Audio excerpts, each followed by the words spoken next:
kati batike zvechopu chopu. Gore rinera kudyiwa rinopisa. Muri yeZimbabwe ndadzoka zvekare nema-updates manyama andinogara ndakakubatirai pachannel yenyu chivhiti chisina fiye kana favor Kulian TV. So pane nyaya dzakawanda dziri kungoitika, nyaya dziri kutemesa musoro especially panyika yeZimbabwe. Ndosaka vanhu vakawanda vakutaura kuti aiwa maplates acho kana kuti mandiro tatenga kudhara, chaakungodiwa misoro yana Johani kuti ipinde mumandiro tigare tavagocha zvedu because zvaramba.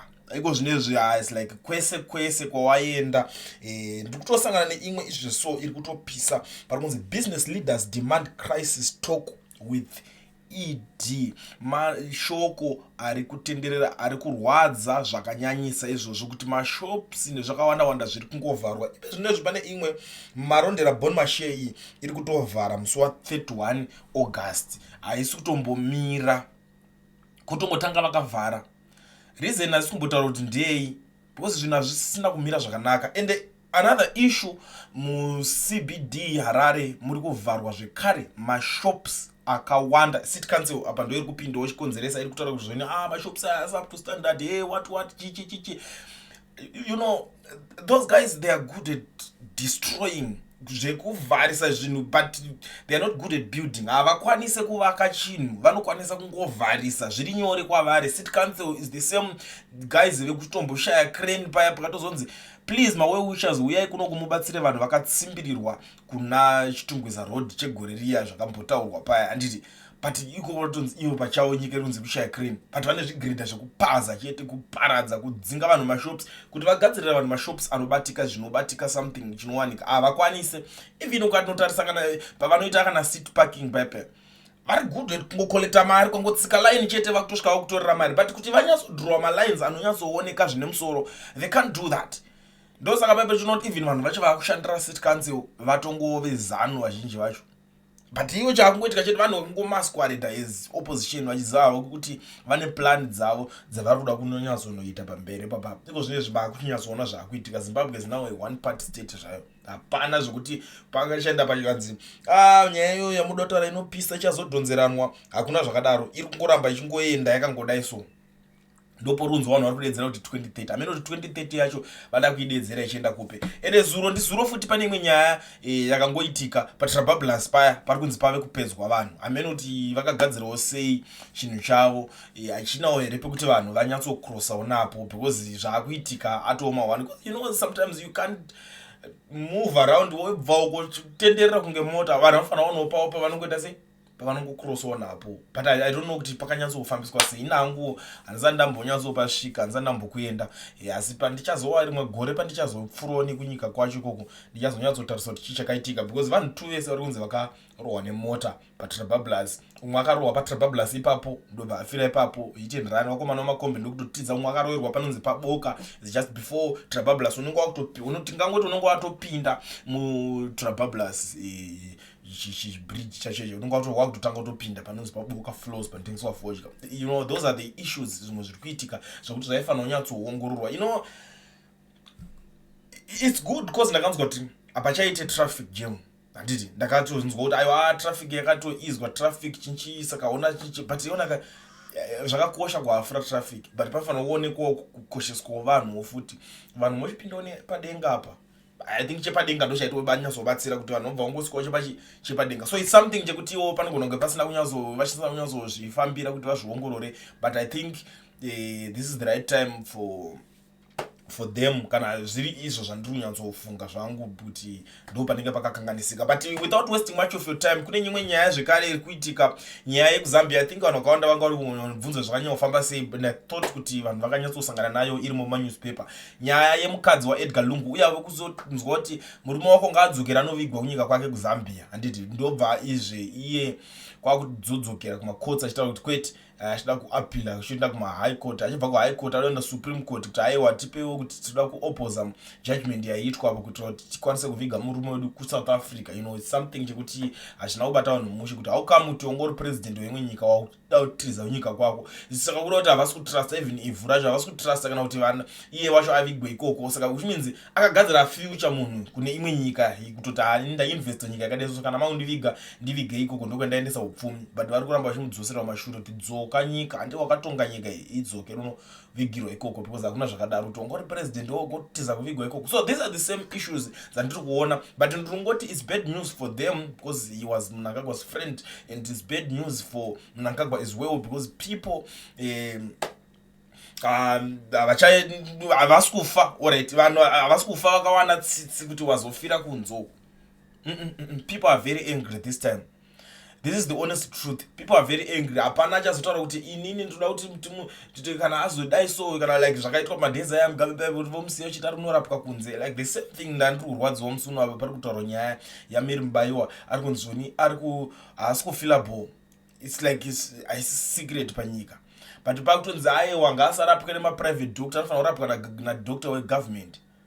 Chii chakadaro ichocho chekuti unotata kutosainirwa nzi uyu ngaarapwa nadoctor kadai so. Zvimwe zvezvinhu zvekuti zviri kurwadza because hatizozive kuti chaakakusiyira egovernment madoctor chii achienda kunewo private.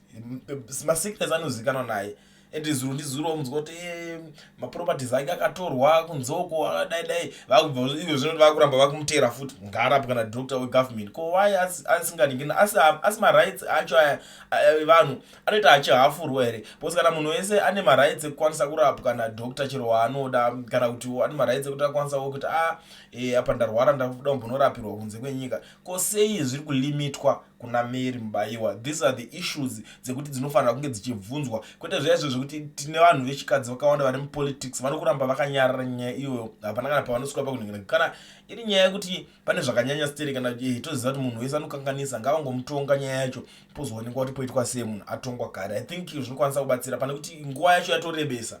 Even kana tikakunzi anga ane mhosva dai akatopika akapedza kudhara kuti unorapwa kunze, zvinhu zvotomufambira mushe but nanhasi inyaya yekuti ngoramba chingonzi kamboya chimbomira chimbodai so chimbodai. Izvo zvacho zviri muZimbabwe kumanaka anenge atori mahwani chaiwo zvinhu zviri kuitika zvese. It's all confusion. And izvi zvinoita ndechekuti kana pamba baba vasina kurongeka hapana order.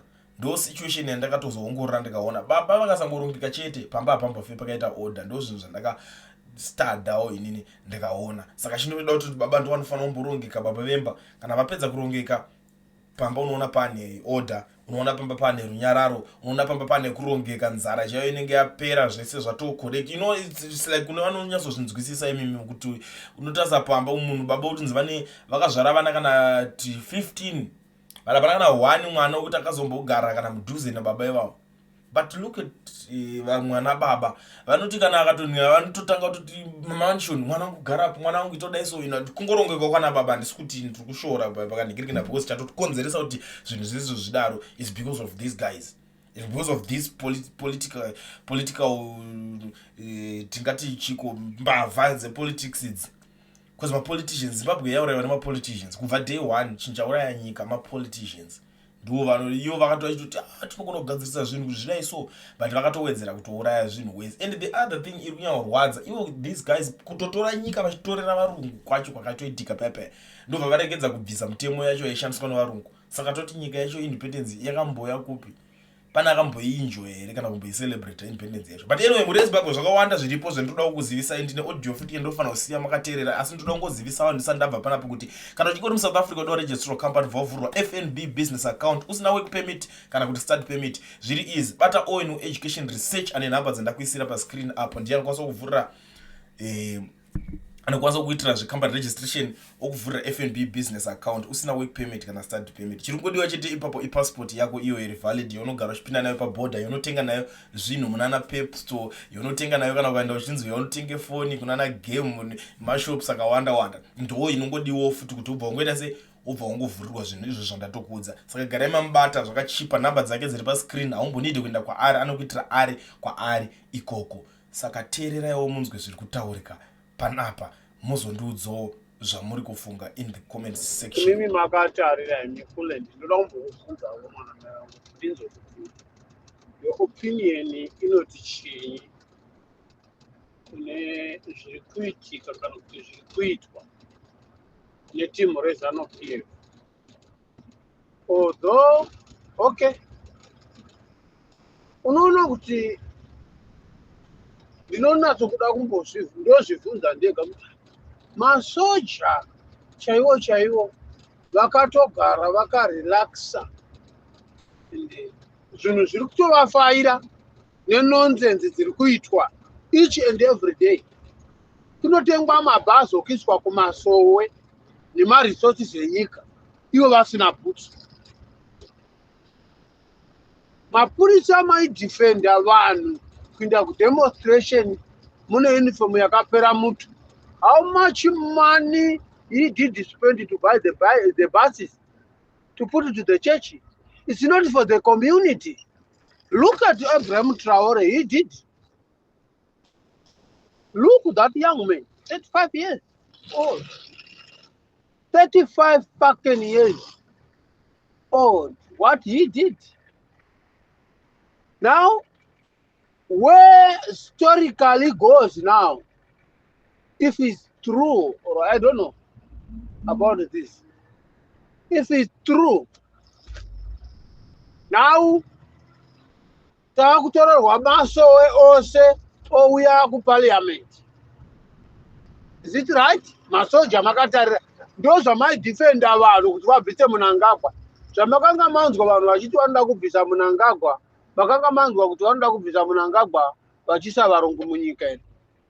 Okay, avo maChinese avhura steel plant ne800 million. 800 million steel plant in Zimbabwe. The biggest steel plant in Africa is in Zimbabwe now. Even the iron ore, the steel plant in Joburg, in Cape Town, they are closing down, they are run to Zimbabwe. If he doesn't know that. Who was ever steel plant here in South Africa? It's the Chinese. And they are shutting down this coming September on the 30th. And they are offer Zimbabwean government 800 million US dollar. It's a South African company run away from South Africa to Zimbabwe. And plus another 1.9 billion, not million, billion. And if you can see that money, guys, masoja pepukai ngbarai shunurai. Although munopuwa ma distraction oku defend corruption. Yes, I know PF. Varambe vari papower. Mopuwa peanuts, mangwana peanuts zacha mchadziwani. Peanuts munopuwa nasi mangwana peanuts zacha mchadziwani. Apa nyika yaenda, vaenda nenyika. Varikuita zvavanoda nenyika, varikuita zvavanoda nama resources. Munenge muchingomhanya makabatiswa zimugigwa zvakapera kare. Zva 1960 chakuti vanhu vachangobuda muhondo. Puwa ma rejecting gun akandohodwa kuRussia. Kuti mudefende vanhu vasina pfuti. Motora pfuti kuenda nadzo mustreet. Kundofura vanhu vasina pfuti. Vanoda kudefenda integrity nelegacy yevana veZimbabwe. Kuti munyika muve neorder. Imi munodefenda kuti nyika isava neorder nevanhu. Ameno, kudai mjere dzangu dzinomhanya kufunga zvisizvo.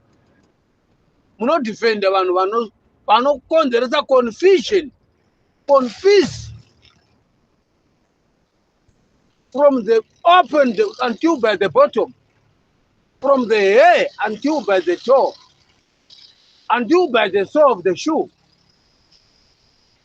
Everything is upside down there. But you don't see. He ended up with Baba Mnangagwa, Baba Mnangagwa. Varume shunurai, kana makapfeka makamafurashi. Mutarire. Julius Malema uyawa munoshobora uyawa. Listen the speech what he did give to Nigeria. A speech what he did give to Nigeria. The old people, Julius Malema born 1977. 1977. Now how many years he has fought something years old. But he has a brilliant mind. Some other African continent, they are